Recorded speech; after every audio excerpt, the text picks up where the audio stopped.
Picture yourself in a snow-covered foxhole on the Eastern Front, January 1943. The thermometer has plunged to 35 degrees below zero. Your breath crystallizes instantly, forming ice on your stubbled face. The wind howls across the frozen steppe with such ferocity that it feels like razors against exposed skin. You're wearing every piece of clothing you own, but it's not enough. In your hands, you hold the one piece of equipment that might keep you alive until dawn. A single wool blanket, what the generals never taught you in training, what no manual ever explained. You're about to learn from the soldier shivering beside you. This is the blanket trick that saved thousands of lives in the coldest war ever fought. The soldiers who survived the brutal winters of World War II understood something fundamental that many modern survivalists overlook. Insulation alone means nothing without wind protection. A wool blanket, magnificent as it is at trapping air pockets that hold body heat, becomes nearly useless when frigid wind tears through its fibers. The real ingenuity began when soldiers discovered the cocoon method. They would take their rubberized shelter half or canvas poncho and lay it flat in their foxhole or beneath whatever cover they could find. The wool blanket went on top of this waterproof layer, and then they would wrap themselves entirely, creating a sealed envelope with the rubberized material on the outside and wool against their body. This created what we now understand as a vapor barrier system. The outer layer blocked wind completely, while the wool trapped the warm, moist air their body generated. Even in temperatures that would kill an exposed human in hours, this combination could maintain a survivable microclimate. But the blanket trick only worked if soldiers first solved the silent killer conductive heat loss through the frozen earth.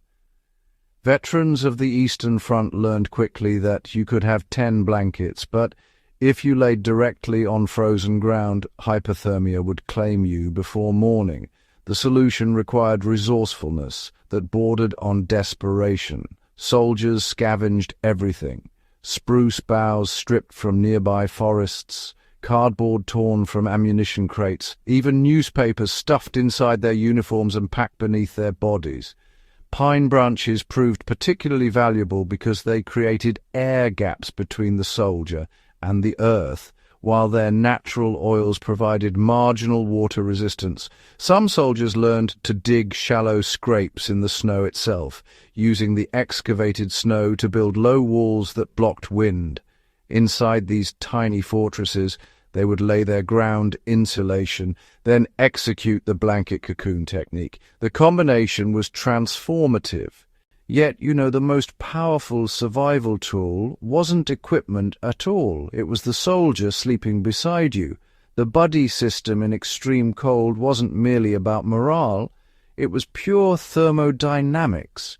Two soldiers sharing their blankets and greatcoats could create a shared heat pocket that was exponentially warmer than two separate cocoons. They would lie pressed together, often back-to-back to maximize surface contact, with both wool blankets wrapped around them and a shared poncho or shelter half sealing the entire bundle.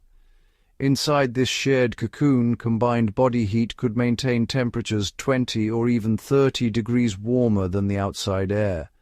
Soldiers rotated positions throughout the night, ensuring the man on the outside periodically moved to the warmer inside position. This rotation kept both men viable. Those who tried to brave the cold alone often paid with frostbitten extremities, or sadly, worse. The lesson was clear. Survival demanded community. These blanket tricks and Fieldcraft adaptations weren't written in manuals. They were passed soldier to soldier, whispered in frozen dugouts, demonstrated by veterans to green replacements who arrived thinking their issued gear would suffice. Today, as we explore wilderness survival and emergency preparedness, these lessons from history's coldest battlefields remain profoundly relevant. Modern space blankets function on the same vapor barrier principle those soldiers discovered with rubberized ponchos. The emphasis on ground insulation, on layering systems, on creating dead air spaces, all of this emerged from men who had no choice but to innovate or die. If this journey into wartime survival craft has moved you, if you see the value in preserving and sharing these hard-won lessons, subscribe to Fieldcraft Chronicles. Share this with anyone who values self-reliance, who understands that the skills forged in humanity's darkest hours can illuminate our path toward preparedness today. These stories deserve to be remembered. These techniques deserve to survive.